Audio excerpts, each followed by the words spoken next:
Hey everyone, so today we're going to talk about bearded dragons and what they should eat as an adult. Now, many people get bearded dragons when they're very small. I got this guy about 10 years ago when he was barely bigger than one of my fingers. I have videos in the past where you can see him, but most people get them when they're really small. And when they're young, they eat mostly all insects. You should feed a variety of insects. Crickets are great, roaches, lots of different worms. Find all types at the pet store.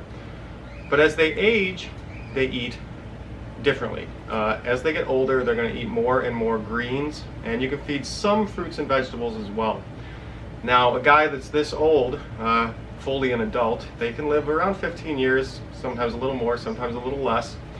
But at 10 years old, even at 5 years old, they're fully an adult. And at that point, they're going to be eating basically 80% about vegetables and greens, and about 20% insects.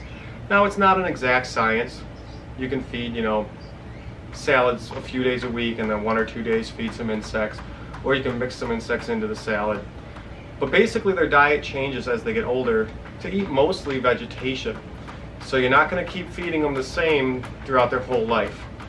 It won't be good for them. They'll probably end up getting sick and unhealthy if you were to just keep feeding them insects. So we're going to go ahead and make a little dish here of what I would feed my dragon. Now, this is what I have today. If next week when I go to the store, I might pick out 1 or 2 other things. So it's not always the exact same. It doesn't have to be. And I'm going to put a list in the description of this video, so be sure to check that out, of vegetables and fruits and greens that are safe and ones that are unsafe to feed. So I'll go through the ones I have today, and then just, if you're going to go out to the store, just check my description or do a Google search and make sure that what you're feeding is safe. Some of the things I have here, you might even read that are slightly unsafe online, but I'll explain to you why they're not. So we're going to start and go through, and I'll show you what I do for my dragon here. And I'm going to start with the 2 that people say are unsafe, and I'll explain why. So I'm going to use some spinach, but a very small amount. And people say spinach isn't good for dragons because it can bind with calcium, and then the dragon won't be able to absorb the calcium into their body, so they'll get less calcium. So you don't want to use spinach all that often. I only feed it to them, I don't know, once or twice a month. I just happen to have a bag at home today, and I'm going to throw a little bit in there. It's completely fine for them. It's healthy for them. It's simply just kind of makes some calcium not absorb as easily, but it's not like poisonous or dangerous for them. So don't feed it often, but it's perfectly fine. Here I have some red leaf lettuce. Now, lettuce, people say all the time, it's horrible for dragons and blah blah blah. It's really not. There's only 2 or 3 types that aren't really good, and that would be your standard head of lettuce, the one that you see it in a ball at the store. It's just like a regular head of lettuce. It's like iceberg, I think. And then romaine, some people say, isn't great. And it's not that they're bad, it's that if you fed them exclusively, they don't have much nutrients. They're basically just all water. So your dragon's not going to get nutrients, and he's basically just going to have a ton of water, so it can cause him to get diarrhea. And then even though you're giving him a lot of water, that can actually cause dehydration because it causes diarrhea. But the thing is, there's hundreds of types of lettuce, and many are good. I grow many myself in my garden, and I have some here that I'm going to use. So don't be afraid to use a little lettuce, but definitely don't use iceberg. Don't use romaine. Get some specialty lettuce that, you can look up online too what types there are, because some do have a lot more nutrition, and they're just fine to feed.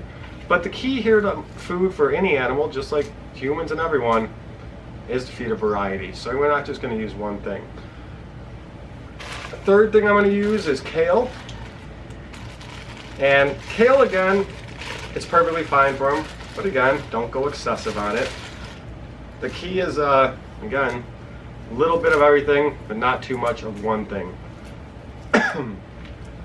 Then I have some chard. This is great. This is from my garden. I'm just going to rip up some of this. And then 2 of the best things you can feed are collard greens and mustard greens. These are a staple that should be in their meal almost every time, these are great for them. So collard greens and mustard greens, you're going to want to pretty much always have in your house if you have an adult dragon, because it's something they're going to want to eat and it's healthy for them. There's nothing bad about these couple types here. So some collard greens and some mustard greens.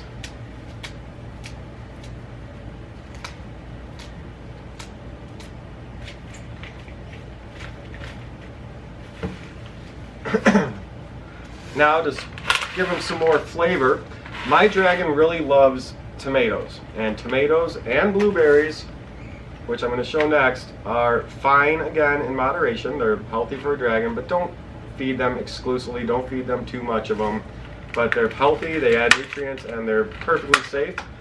Usually I get small little tiny cherry tomatoes off the plants I grow outside of my garden. These are a little bigger, so I'm going to cut just one up.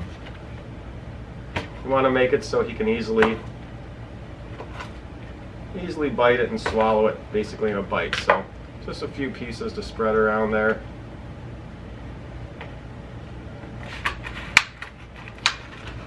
And then blueberries, they're bite size usually, unless you find some monster blueberries. So blueberries, he loves it, and he loves them. He usually goes right for them. I don't know if he'll eat out of his tank tonight or not. We'll see if he wants to give it a shot after I get done with this here. How do you open these damn things? There we go. So blueberries, I'm just going to throw about 4 or maybe 5 in there. Just kind of spread them around. And then strawberries are just fine for dragons as well. And I'm just going to take 1 and just cut it up a little bit.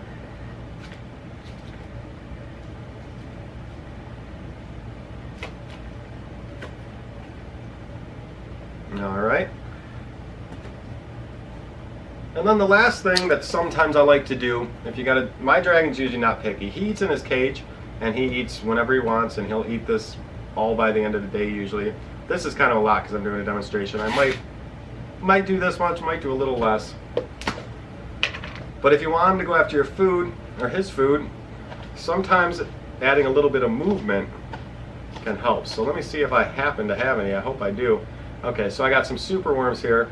And just throwing a few superworms or mealworms or Kelsey worms, something that's going to wiggle around into the mix, will often make them go after it because, you know, there's something moving. So that's something you could do as a trick to try to help get your dragon to eat and start eating his veggies, because you're going to want to start introducing leafy greens and vegetables, fruits to your dragon as they get to be a year or so old. And they're still going to eat mostly insects, but you're going to want to start introducing it, and providing that movement in there can help. So I don't know. Let's see if he is interested right now, or if he's like, no, I'm out of my cage and I don't feel like it. Let's see, what do you think? See if I can get you to see one of these moving things here. And you're just going to chill. He's in a different environment than what he would normally eat in, so we're just going to put him back on. It's okay if he doesn't eat right now. I'll throw this in his cage and he'll be able to eat on it as he wants. So very simple. You need a few types of different things, and like I said, switch it up. He doesn't need to eat the same thing all the time, but collard greens and mustard greens are great staples for the diet. They're great things to have in there all the time, and then you can mix in other things so that he can have different flavors, different nutrition, and just an enjoyable meal. So if you guys have any questions, let me know, and again, be sure to check the description for a little list and some more information. So we'll bring him up just for fun as we turn off the camera. Say goodbye. Happy pet keeping. Look at the camera, dude.